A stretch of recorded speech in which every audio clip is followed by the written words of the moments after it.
سڵاتان لەبێ خوێندکارانی خۆشەویست، خۆم بە خۆشحاڵەزام لەوانەیەکی نوێ پێتان شادەبم. لە تیۆرمی سێمە باسی چیەکە؟ باسی ئەوە کاڵێ two closed or open subsets A and B of a topological space X without are separated if and only if they are disjoint. واتە ئەگەر هاتو دوو close یاخود دوو open subsetمان هەبێ کە بریتی من لە A و B لەسەر topological space X without ئەوە separated دەبن ئەگەر هاتو disjoint بوون یاخود disjoint بن ئەگەر هاتو separated بوون. سەرەتا ئەڵێن چی؟ it is clear that شتێکی ئاشکرایە every two separated sets are disjoint. شتێکی ئاشکراوە پێشتر باسمان کرد کەوا هەمیشە دوو separated set چیە بن؟ disjoint بن. هەمیشە دوو separated set چیە بن؟ disjoint بن، پێشتر باسمان کردووە. و لێرە ئەمە ئاڕاستەیەکمان سەلمان کە ئەم ئاڕاستەی واماندانا یوبیەکەمان separated کەواتە چی بوو؟ ئەزانین کە disjoint تیشە گەرات و separate بێ و بە ئاڕاستی پێچەوانەوە وای دانین باڕاستی پێچەوانەوە چیما ئەوە ماوە کە بیسەلمێن ئەگەر هاتو دوو سێت هەردووکیان کلۆز بن یاخود هەردووکیان ئۆپن بن و دیسجۆینت بن ئەوا چین؟ سیپەرێتدن. لێرە وای دانین let A و هەروەها B are disjoint and closed. سەرەتا وای دانین کە A و B هەردووکیان disjointن و closedن ئەی سەلمێنین کەوا ئەم A و B چین؟ ئەم A و B separated. separated واتە چی؟ واتە A intersection B closure بکاتە phi و A closure intersection B بکاتە phi. ئێستا لێرە ئەمە ئەزانین ئەڵێن since لەبەرەوەی A لەگەڵ B are closed لەبەرەوەی A و B closedن لێرە وتومانە چی؟ A و B با disjoint بن و close بن.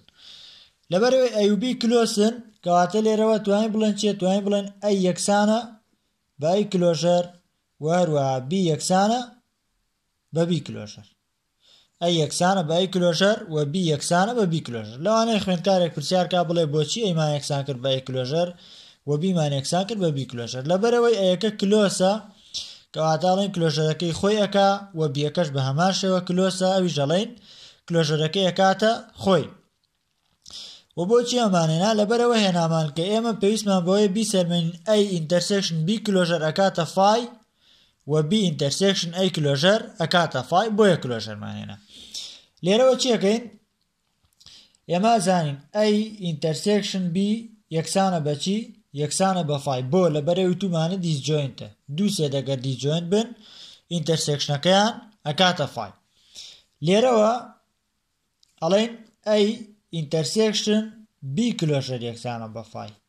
بۆچی توانیمان ئەم قسەیە بکەین؟ لەبەرەوەی لێرە وتومانە چی؟ B یەکسانە بە B closure بۆیە هاتوین چیمان کردووە؟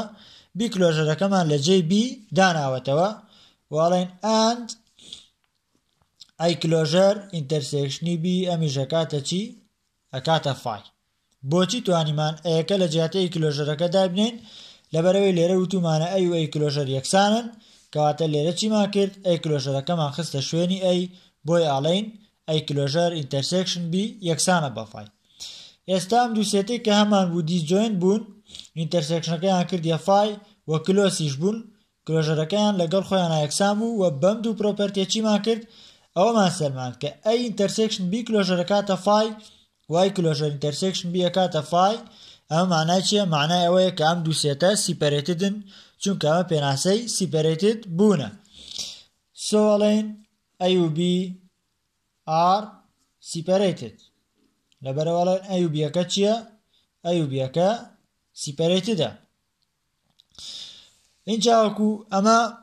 جارێک سەلمانمان ئەگەر هاتوو هەردووکیان کلۆز بوون ئەوە A و B ئەکەمان سیپەرێتدە. ئەم جارە وای دەهانێن let A و B are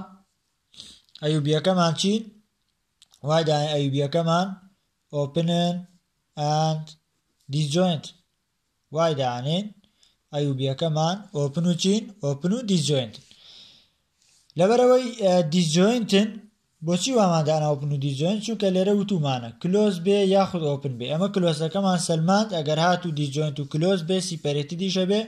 وێسە ئەگەر هات و open بێ لەگەڵ disjoint تا بزانین ئایا بە هەمان شەوە سیپەرێتی بێ یاخود نا بە پێی سێوەرمەکە سیپەرێتی دەبێت چۆن ئێستا سەلمێنین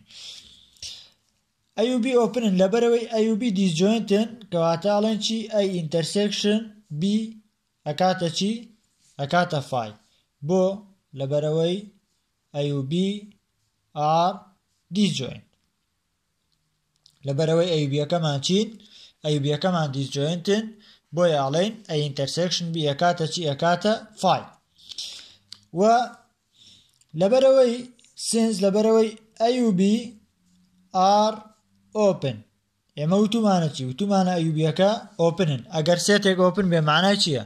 معنای ئەوەیە کلۆژەر این کۆمپلیمنتەکەی کلۆسە هەر کاتێک سێتێک open بوو کۆمپلیمنتەکەی کلۆسە و ئەگەر خۆی کلۆس بوو کۆمپلیمنتەکەی openە ئێستا لێرەوە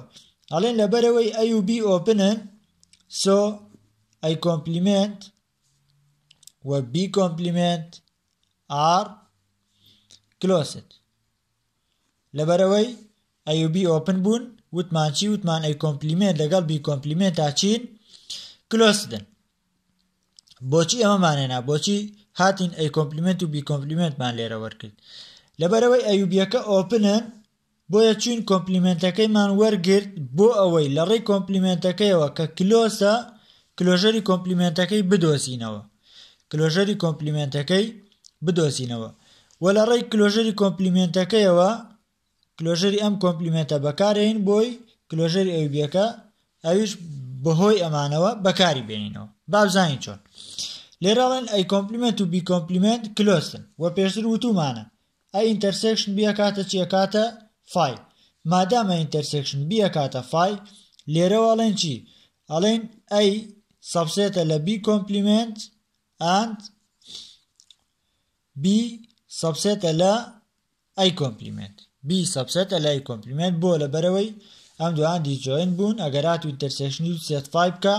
ئەوە یەکێکیان سەبسێتە لە کۆمپلیمنتی ئەوی تریان و ئەوی تری و دووەمیشیان سەبسێتە لە کۆمپلیمنتی یەکەمیان ئێستا لێرە ئەی کۆمپلیمنت لەگەڵ b کۆمپلیمنتە هەردووکیان چین هەردووکیان کلۆسن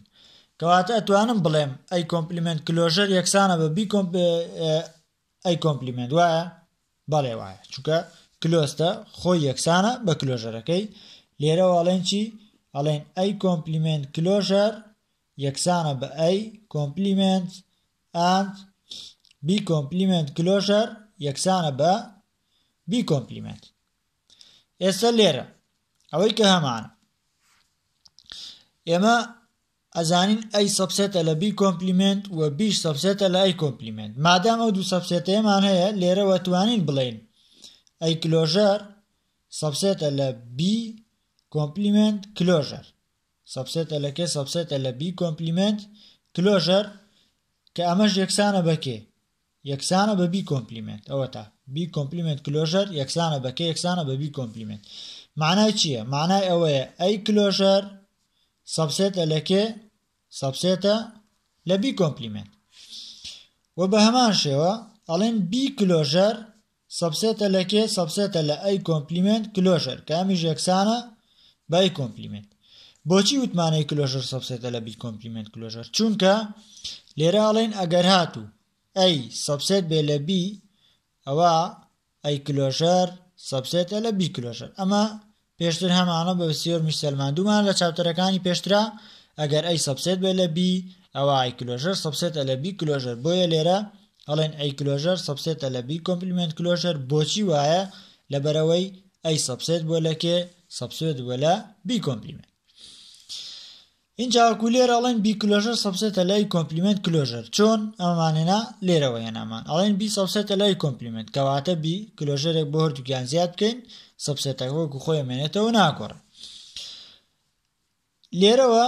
b کلۆژەر سەبسێت بوو لە ئەی کۆمپلیمنت کلۆژەر ئەمیش یەکسان بە ئەی کۆمپلیمنت لێرەوە ئەڵێن b کلۆژەر سەبسێتە لە کێ سەبسێتە لە ئەی کۆمپلیمنت سبسێتە لە ئەی کۆمپلیمنت. اینجا دوایەوە چیەکەین؟ ئێمە ئەزانین هەمیشە سێتێک لەگەڵ کۆمپلیمنتەکەی خۆیان چیەکە؟ ئەکاتە فای بەدڵنیایەوە. ئەی ئینتەرسێکشن ئەی کۆمپلیمنت ئەکاتە فای و بی ئینتەرسێکشن بی کۆمپلیمنت ئەکاتە فای. ئێستا لێرەوە ئەی ئینتەرسێکشن ئەی کۆمپلیمنت یەکسانە بەچی؟ هەمیشە یەکسانە بە فای. سێتێک لەگەڵ کۆمپلیمنتی خۆیان هەمیشە یەکسانە بە فای. و ئێمە وتومانە چی؟ ئێمە وتومانە بی کلۆژەر سەبسێتە لە کێ؟ سەبسێتە لە ئەی کۆمپلیمنت. ئەگەر هاتوو سێتێک ئینتەرسێکشنی ئەی کۆمپلیمنتی بکەین بکاتە فای، ئایا ئەم سێتە کە بریتە لە ئەی ئینتەرسێکشنی بی کلۆژەری کەین بە هەمان شێوە ناکاتە فای؟ بەڵێ کاتە فای. بۆ کاتە فای؟ چونکە ئەم بی کلۆژەرە سەبسێتە لە ئەی کۆمپلیمنت. ئەگەر ئەی ئینتەرسێکشنی بی کلۆژەر نەکاتە فای، بەدڵنیاییەوە ئەی ئینتەرسێکشن ئەی کۆمپلیمنتیش ناکاتە فای. ئەمەش کۆنترادەکشنی قسەکە ئێمەیە، چکە وتمانە ئەی ئینتەرسێکشن ئەی کۆمپلیمنت دەکاتە فای. لێرەوە ئەڵێن چی؟ ئەڵێن ئەی ئینتەرسێکشن بی کلۆژەر یەکسانە بە فای. بۆ لەبەرەوەی بی کلۆژەر سەبسێتێکی ئەی کۆمپلیمنتە. لەبەرەوەی بی کلۆژەر سەبسێتێکی ئەی کۆمپلیمنتە کەواتە ئەی ئینتەرسێکشن بی کلۆژەر یەکسانە بە فای. دواتر بی ئینتەرسێکشنی بی کۆمپلیمنت بە هەمان شێوە سێتێکە لەگەڵ کۆمپلیمنتەکەی خۆیان هەمیشە کاتە چی؟ هەمیشە کاتە فای. ئێستا لێرە وتومانە ئەی کلۆژەر سەبسێتە لە کێ؟ سەبسێتە لە بی کۆمپلیمنت. ئەگەر بی کۆمپلیمنت ئینتەرسێکشنی بی بکەین بکاتە فای، بەدڵنیاییەوە ئەی کلۆژەریش ئینتەرسێکشنی بی بکەینە کاتە فای. بۆ لەبەرەوەی ئەی کلۆژەر سەبسێتە لە بی کۆمپلیمنت. لێرەواڵین بی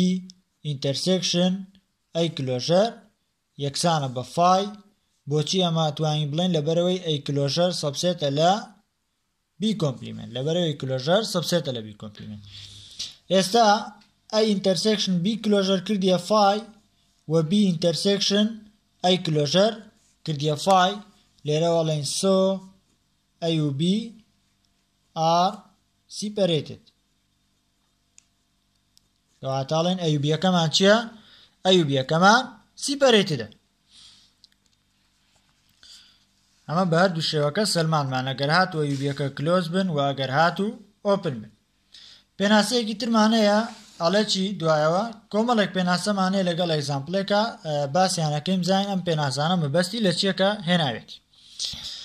Definition ئەڵێن let X without be a topological space and let A و B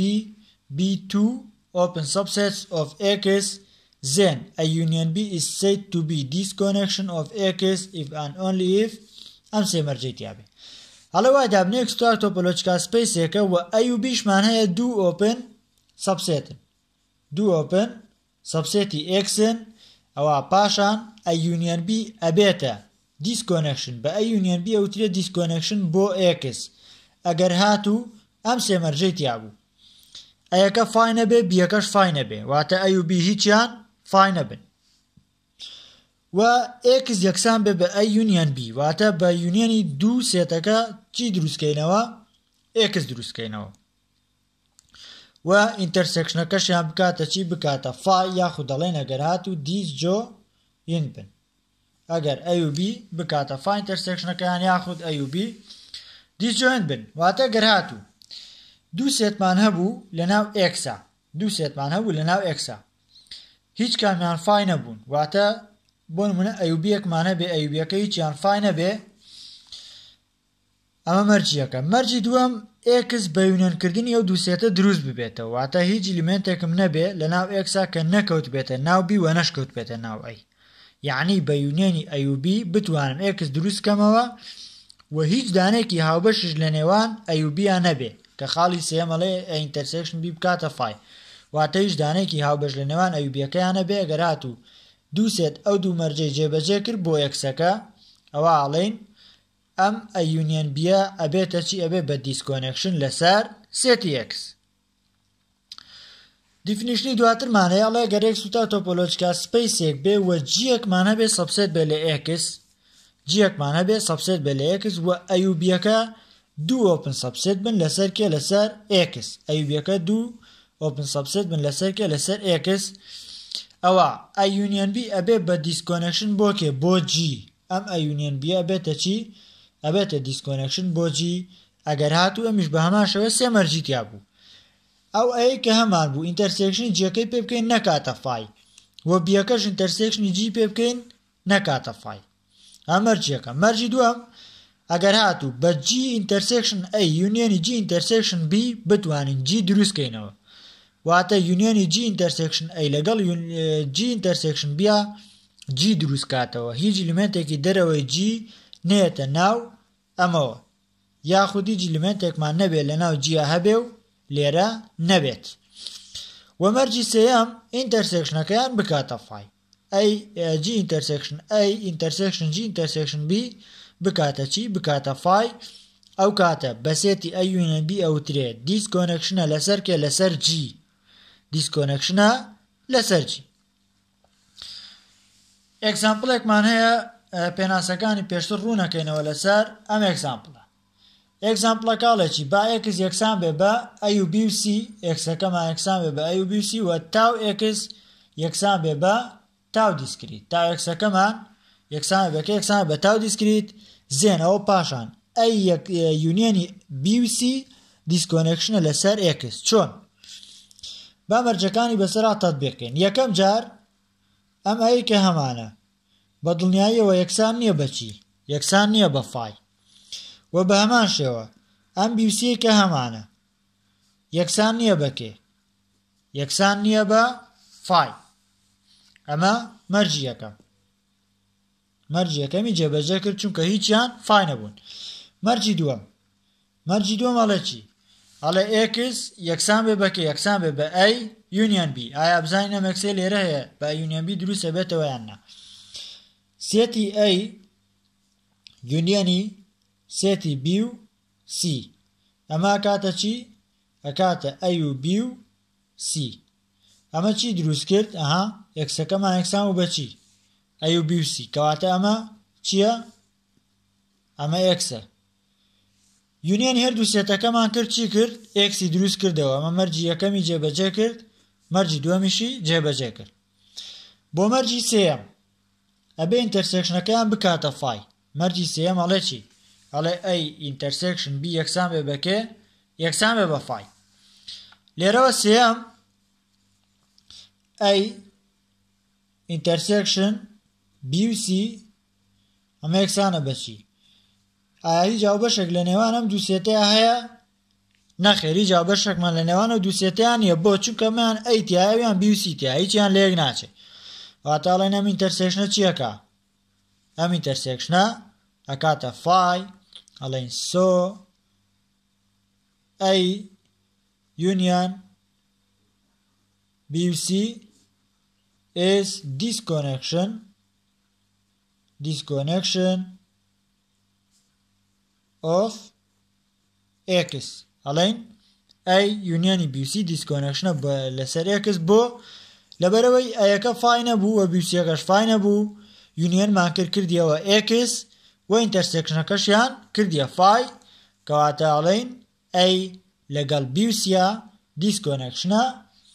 لەسەر x اینجاوەکو بابزانین ئایا ئەم دوو سێتی ترێ هێنین کە ئەڵێن ئەی لەگەڵ چی وترا لەگەڵ بی و سیە یونیەنی بی و سی ئایا ئەمە is disconnection of ئەی و بی ئایا بابزانین ئەمە دیسکۆنەکشنە بۆ ئەی و بی تەماشاکە ئەمە حسابکە جیەکەیە سەبسێتە لەکێ سەبسێتە لە ئێکس بابزانین ئەمەی کە هەیە ئەبێ بە دیسکۆنەکشن بۆ جی یاخود نا واتە بۆ ئەی و بی یاخود نا سەرەتا یەکەم جار مەرجی یەکەم ئەی لەگەڵ سیە ئەگەر بێت و ئینتەرسێکشنی جیەکەی پێ بکەین کە بریتیە لە ئەی و بی ئینتەرسێکشنی جیەکەی پێ بکەین ئەمە یەکسانە بەچی هیچ یابەش لە نێوانیانە هەیە بەڵێ ئەی لە نێوانیانە هەیە ناکاتە فای ئەمە ناکاتە فای ها سەیریکە لێرە وتومانە چی ئەی ئینتەرسێکشن جی نابێ فای بێ لێرەش بە هەمان شێوە ئەی سی ئینتەرسێکشن ئەی و بی نەیکردە فای و ئەوەی تریان تاقی بکەینەوە کە چیترمان هەیە ئەبێ بی و سی ئەمیش ئینتەرسێکشنی ئەی و بی پێ بکەین بزانین ئەمیش ئەکاتە فای یاخودنا ئەمیش بە هەمان شێوە کاتە چی ئەمەیان ئەکاتە بی یەکسان نییە بەکێ یەکسان نییە بە فای ئاها سیرکە بی ئینتەرسێکشن جیە بێ فای نەبێ لێرەش ئەمە وادا بنێ بیە ئەمە ژوادا بنێ ئەیە ئەیمان ئینتەرسێکشنی جی کرد نەیکردە فای و بیشمان ئینتەرسێکشنی جی کرد نەیکردە فای کەواتە ئەمە مەرجی یەکەمی جێبەجێ کردووە و بۆ مەرجی دووەم با بزانین ئایا مەرجی دووەم سیرکە ئێستا لێرە ئەبێ ئەی لەگەڵ سیە ئینتەرسێکشن ئەیەکەمان جیەکەمان چی بوو جیەکەمان بریتی بوو لە ئەی و بی جیەکەمان چی بوو ئەی و بی بوو کاتە بێ ئەمە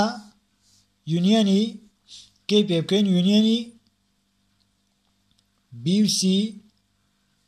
ئینتەرسێکشن ئەی و بی ئەبێ ئەمە یەکسان بێ بەکێ ئەبێ یەکسان بێ بە ئەی و بی لێرە ئینتەرسێکشنی ئەم دوانە وەرگین ئەی و سی لەگەڵ ئەی و بیە ئەمە کات چی ئینتەرسێکشنەکەیان ئەکاتە ئەی یونیەن ئینتەرسێکشن بۆم دوانە وەربگرین بی و سی لەگەڵ ئەی و بیە ئینتەرسێکشنەکەیان ئەکاتە چی ئەکاتە بی ئەم دوو یونیەنە وەرگین ئەمە ئەکاتە چی ئەمەش ئەکاتە ئەی و بی ئایا جیەکەی دروست کردەوە ئایا جیەکەی دروست کردەوە بەڵێ جیەکەی دروست کردەوە چونکە ها ئەی و بیەکەمان چییە ئەی و بیەکەمان جیە کەواتە ئەمە مەرجی دووەمیشی جێبەجێ کرد بۆ مەرجی سێیەم چیەکەین لە مەرجی سێیەمە پێویستەکە ئینتەرسێکشنەکەیان چی بێ ئینتەرسێکشنەکەیان فای بێ ئێستا لێرە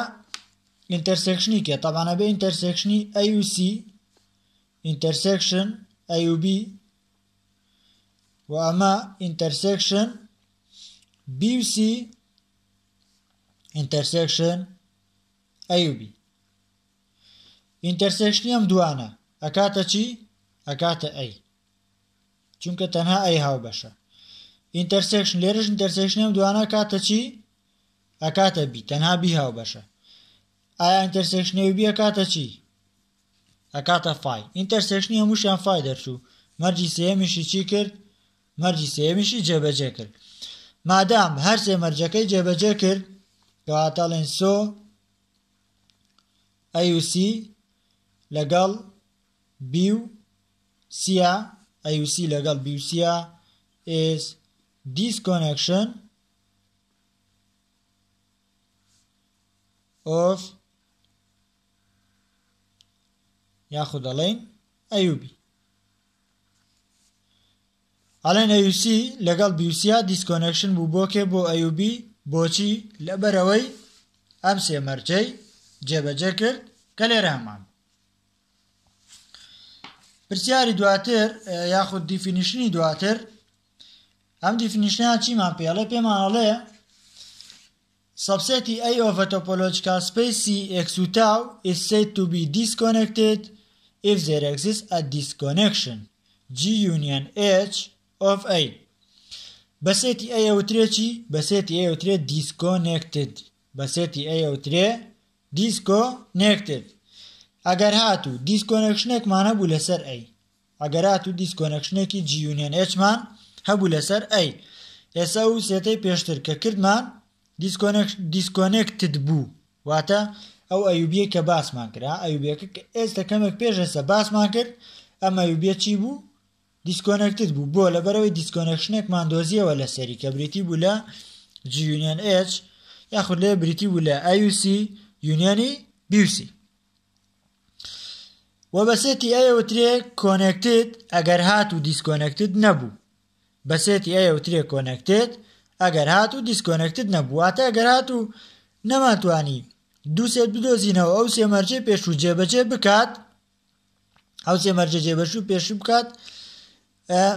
ئەوە بەسێتەکە وترێتی بەو سێتێکە ئەمانە پێوترێت دیسکۆنێکتد واتە نەتوانین دووسێت بدۆزینەوە ئینتەرسێکشنەکەیان فای بێ و یونیۆنەکەیان بکاتە ئەی و هیچیشان فای نەبن. ئەگەر ئەومان دەست نەکەوت ئەوە بە سێتی ئەی ئەڵێن چی؟ ئەڵێن کۆنێکتد. دیفینیشنی دواتر ئەڵێ x و تاو تۆپۆلۆجیکال سپەیسێک بێ سەبسێتی A of x سەبسێتی A لەسەر x is said to be disconnected پێوترێ disconnected ئەگەر هاتوو پێک بوو لە یونیۆنی دوو نان empty separated set واتە گەر دوو separated setمان هەبن نان empty بن یونیۆنەکەیان بکاتە ئەی ئەوە بە ئەیە وترێ disconnected ئەوە بە ئەیە وترێ disconnected یاخود زات ئێز یاخود دەڵێن ئەگەر هاتوو دوو نان empty setمان هەبوو وەکو C و D کە پێناسی separated جێبەجێ بکات C intersection D closure بکاتە فای و C closure intersection D بکاتە فای و ئەیەکەمان یەکسان بێ بەکێ یەکسان بێ بە C union T ئەگەر ئەمە جێبەجێ نەبوو بەجی نەهات ئەوە بە ئەیەکە وەڵێن چی؟ بە ئەیەکە ئەڵێن connected بۆ لەبەرەوەی بە یونیۆنی دوو دانە سێت نەنووسراوە کە ئەو دوو سێتە separated بێ. دواتر ڕیمارکێکمانەیە کە دوو خاڵی لەخۆ گرتووە. خاڵی یەکەمی ئەڵێ two points A و B of a topological space x و tau is connected if and only if they are connected in a connected subset of x. واتە گەر دوو پۆینتمان هەبێ پۆینتی A و B لێرە باسی ئلیمێنتەکە بەم دوو ئلیمێنتە ئەوترێ کۆنێکتدن واتە ئلیمێنتی A کۆنێکتە بە ئلیمێنتی B-ەوە و ئلیمێنتی B کۆنێکتە بە ئلیمێنتی A-ەوە یاخود بە A و B ئەڵێن کۆنێکتدن ئەم دوو ئلیمێنتە ئەگەر هاتوو کەوتنە ناو کۆنێکتد سەبسێتێکی x-ەوە واتە بکەونە ناو سێتێکەوە کەوا دیسکۆنێکتد نەبێت ئەو کاتە بە A و B-ەکە ئەڵێن چی؟ ئەڵێن کۆنێکتد. ڕیمارکی دووەم ئەڵێ empty set trivially connected هەمیشە empty set connectedە هەمیشە empty set connectedە چونکە ناتوانین بە وێنەی دوو نان empty بینووسین خۆی emptyە چۆن نتوانین بە وێنەی دوو نان empty set بینووسی کاتە ئەڵێن هەموو جارێ empty set trivially connectedە و هەروەها singleton setیش بە هەمان شێوە singleton setیش سێتێکی connectedە چونکە ئەگەر سێتێک singleton set بێ هەرگیز ناتوانین بە وێنەی دوو دانە set بینووسی کە هیچیان فای نەبن بۆ نمونە ئەی ئەمەمانە بێ ئایا هیچ کاتێکە توانین بە وێنەی دوو سێتی تر بینووسی کە هیچ کام لەو دوو سێتە فای نەبن خۆی یەک ئلیمێنتی تایە چۆن نەتوانم بە وێنەی دوو سێت بینووسم کە هیچیان فای نەبن و ئینتەرسێکشنەکەشیان بکاتە فای چۆن نەتوان بۆ شێوە بینووسم ناتوان چکە یەک ئلیمێنتی تایە هیچ کاتێک بە وێنەی دوو سێت نانووسرێت کە خۆیان فای نەبن و ئینتەرسێکشنەکەشیان فای بێ خۆی یەک ئلیمێنتی تایە بۆیە ناتوان. سێرمی دواتر ئەڵێ چی let y و tau y be a subspace of a topological space x و tau کاتێک A سەبسێت بێ لە y کاتێک A سەبسێت بێ لە y ئەوە A tau disconnectedە ئەگەر هاتوو ئەیەکەمان tau y disconnected بوو یاخود ئەڵێنە A پێوترێت tau disconnected if and only if tau y disconnected بە A وترێت tau disconnected ئەگەر هاتوو tau y disconnected واتە ئەگەر y و tau y سبسپیس بێ لەسەر x و tau وەسێتی ئەیمانە بێ کە سەبسێت بێ لە y ئەگەر هاتوو ئەیەکە tau disconnected بووەوە بە دڵنیاییەوە tau y disconnected دیشە بێ واتە ئەگەر هاتوو disconnected بوو لە ناو topological space x ئەوە بە هەمان شێوە disconnected دیشە بێ لە ناو topological space y و tau y. بابی سەرمێنین پروفەکەی لە پروفەکەیە بۆ ئاڕاستەی یەکەم ئەڵێن let A سەبسێت بێ لە y ئەمە بێ درا بێت چکە مدراوە ئەڵێن ئەیەکەمان چییە سەبسێتە لە y و لێرەوە ئەڵێن A B tau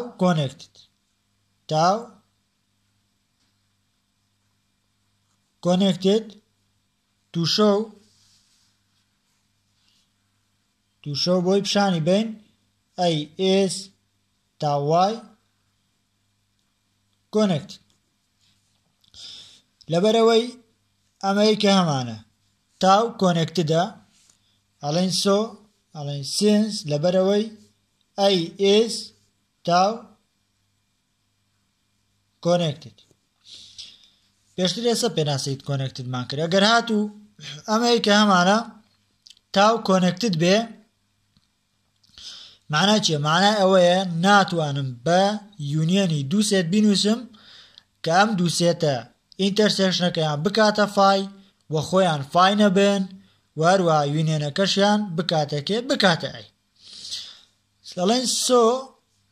there is not two subsets C و D واتە دوو سەبسێتی C و D نییە سەد زات بە شێوەیە کە C یەکسان نەبێ بە فای و هەروەها D یەکسان نەبێ بە فای و C یونیەنی D بکاتەوە A C intersection D بکاتە کێ بکاتە فای واتە دوو سێتی لەو شێوەیەم نییە چونکە ئەگەر دوو سێتی لەو شێوەمە بێ ئەوە یەکەم دیسکۆنێکتدە کە هەردووکیان فای نەبن ئەمە مەرجی یەکەمە یونیەنەکەیان بکاتە ئێمە مەرجی دووەم ئەمەش مەرجی سێم کە ئینتەرسێکشنەکەیان فای بێ واتە ئەمەم نییە چونکە وتومانە not two subsets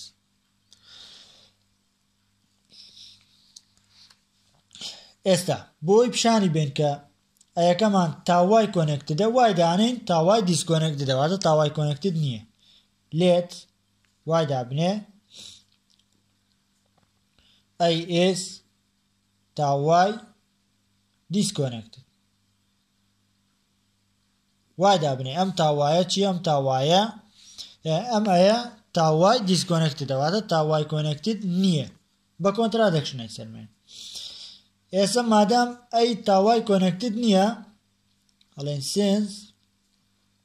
A is not تاوای connected لەبەرەوەی ئەمەی کە هەمانە تاوای connected نییە so there exist CUD یەکمان هەیە سەد زات ئەم CUD سەبسێتە لە کێ سەبسێتە لە وای چونکە ئەم باسی تاوایەکەین ئەم CUD نەچی بڵێ سەبسێتە لە x بۆ چونکە لێرە باسی xمان نەکردو ئەوتومان تاوای connected بۆی ئەم CUD بێ سەبسێت بن لە وای بە شێوەیە کە C یەکسان نەبێ بە فای و دیژ یەکسان نەبێ بە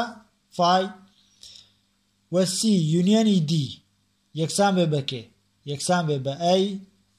C intersection D یەکسان بێ بە فای ئەمە مەرجی یەکەم ئەم مەرجی دووەم ئەمەش مەرجی سێم مادام وتومانە تاوای واتە نۆت تاوای کۆنێکتد لەبەرەوەی ئەی تاوای کۆنێکتد نییە کەواتە CUD یەکمەیە سەبسێت بێت لە وای کە هیچیان فای نەبن یونیەنەکەیان بکاتە ئەی ئینتەرسێکشنەکەشیان بکاتە فای ئەم پێناسی دیسکۆنێکتدمان تەطبیق کردووە ئێستا لێرە وتمان C یونیەن D ئەکاتە ئەی و C ئینتەرسێکشن دیش ئەکاتە فای لەبەرەوەی وای سەبسێتە لە x وایەکە سەبسێتە لە x بۆ مادەم چونکە ئێمە وای و تاوایمان لەسەر x و تاو x وەرگرتووە مادام ئەومان لە x و تاو x وەرگرتووە کەواتە بەدڵنیایەوە ئەم وایە چییە سەبسێتە لە x لێرەوە مادام وایەکە سەبسێتە لە x ئێمە وتمان چی CUD سەبسێتن لە وای وایش سەبسێتە لە x سۆ لێرەوە ئەڵێن چی CUD سەبسێتن لە کێ سەبسێتن لە x ناو ئێستا C یەکسان نییە بە فای و D یەکسان نییە بە فای C یونیان D ئەکاتە کێ ئەکاتە A C intersection D وتومان ئەکاتە چی ئەکاتە فای C و D سەبسێتن لە کێ سەبسێتن لە x so A is tau x disconnect کەواتە ئەم ئەیە چییە تاو x disconnected یاخود دەڵێن تاو disconnected کە ئەم تاوە لەسەر xەکەیە ئەمە چییە کۆنترادکشنە بۆ لەبەرەوەمە لە سەرەتا ئەوتومانە چی لە سەرەتا ئەوتومانە ئەیەکە با تاو کۆنێکتد بێ ها لێرە ئەوتومانە let A is تاو connected لێرە وتمانە وای دانێ یەکەمان تاو connectedە لێرە بۆمان دەرچوو چی تاو disconnected ئەمە یانی contradiction ئەڵێن سۆ ئەم contradiction لە چیەوە هات لەوە هات کە تاوایەکەمان بەچی دانا تاوایەکەمان بە disconnected دانا کەواتە ئەم قسەی هەڵە بۆ کردومانە ئەڵێن سۆ A is tau y connected ئەڵێن کەواتە یەکەمان چی یەکەمان tau y connected اینجا هەسە لێرە بۆ ئاڕاستەی پێچەوانە y دانێن let A is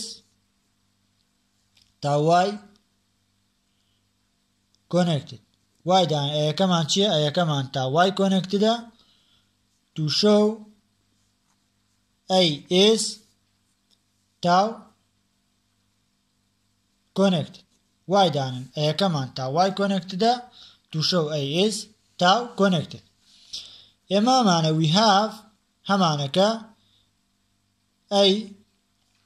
subset لەکێ subset لە y هەمانەکە A subset لە y پێویستمان بەمە بێت اینجا کوێسە لێرە let y دابنێ کە A is tau disconnected هەمان شێوە بە contradiction y دابنێ یەکەمان چییە tau disconnected مادام tau disconnected سۆ سێمەرجەکەمانەیە there exist سیودیەکمان هەیە subsetن لەکێ subsetن هاوتومان tau disconnected کەواتەمانە subsetن لەکێ subsetن لە x هەردووکیان سیودی subsetن لە x سەد زات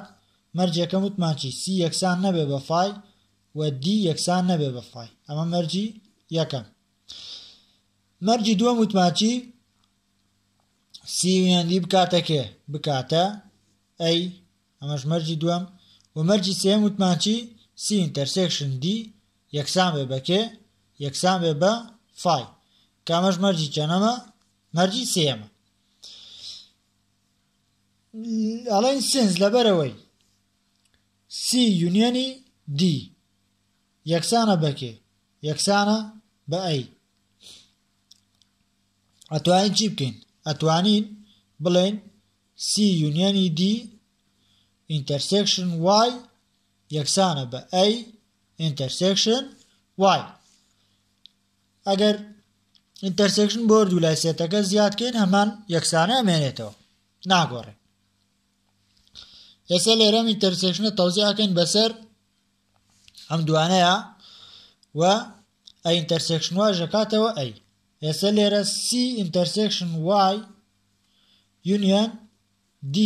intersection Y یەکسانە بەکێ یەکسانە بە A بۆ لەبەرەوەی A وتومانە سەبسێتە لەکێ سەبسێتە لە Y لەبەرەوەی A سەبسێتە لە Y ئێستا ئەمەی کە هەیە C intersection Y ئەمە سەبسێتە لەکێ C intersection Y سەبسێتە لە Y چونکە intersection دووسێ سەبسێتە لە هەردووکیان and D intersection Y ئەمیش سەبسێتە لەکێ سەبسێتە لە Y ئێستا دوو سێتمانەیە کە چین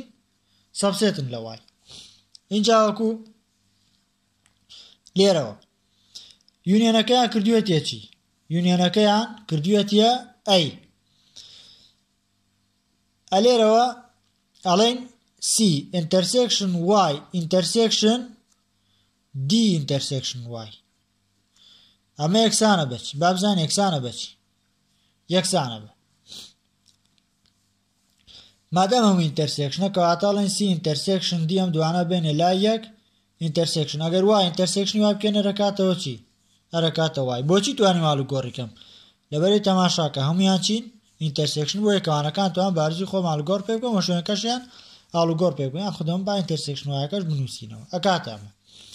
ئەڵێن یەکسانە بە C intersection D intersection Y یەم پێشتر وتومانە C intersection D چیەکە فایەکە وتومانە C intersection D ها لێرە وتومانە چی C intersection D ئەکاتە فای کەواتە فای intersection Y کردیە چی کردیە فای باشە لێرە ئینتەرسێکشنی دوو سێتەکە ئەم دوانەی کە لێرە ئەیەکەیان دروست کردەوە کردیە چی کردیە فای ئەیەکەشیان دروست کردووە هیچیشیان فای نین بۆ لەبەرەوەی سی ئینتەرسێکشن وای دی ئینتەرسێکشن وای ئەم دوانە چین سێتێکیان دروست کردووە کە فای نییە سێتێکیان دروست کردووە کە فای نییە هیچیشیان فای نین چونکە پێشتر وتومانە سی سەبسێتە لە وای دیش سەبسێتە لە وای ئەگەر سێتێک سەبسێت بێ لە سێتێکی ترەوە ئینتەرسێکشنەکەیان چیەکە سێتە بچووکەکە کار فایش ناکە ئەسڵەن کەواتە هیچیشیان فای نین لێرەوە بۆمان دەرەکەوێ کەوا ئەم دوو سێتەی کە هەمانە دیسکۆنێکشنێک دروستەکە بۆ ئەی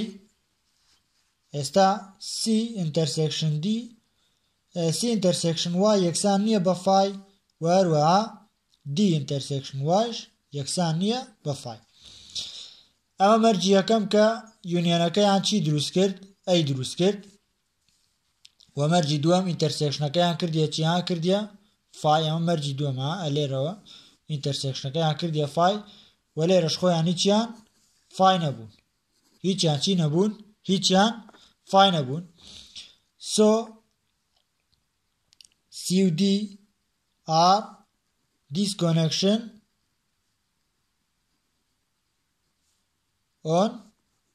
A یاخود تا y disconnection on A بۆ لەبەرەوەی بە یونێنی دوو دانەی ناو y نووسراوە و ئینتەرسێکشنی و دوانە کاتە فای و هیچیشیان فای نین کەواتەمە دیسکۆنێکشنە بۆ A so لەبەرەواڵێن A is disconnected in K in Y کە ئەمەش چییە کۆنترادکشنە چونکە ئێمە وتومانە تا Y دیسکۆنێکتدە سەرەتا ئێن وتومان تا Y کۆنێکتدە ها لێرە وتمان چی وای دانەیەکەمان چییە تا Y کۆنێکتدە بەڵام لە کۆتایە چیمان بۆ دەرچووە تا Y دیسکۆنێکتدە ئەیەکەمان ها ئەیەکەمان یاخودەمە ئەڵێن تا Y disconnected in Y ئەیەکە تا Y disconnectedە کەواتە contradiction so be A is tau connected کەواتە ئەیەکەمان چییە ئەیەکەمان تاو connectedە ئەمە هەردووە ڕاستەی سوێرمەکەمان سەرمان بەم شێواتینە کۆتایی ئەم وانەیە هیوادارین وە گوانەکانی پێشوو بەسوود بێت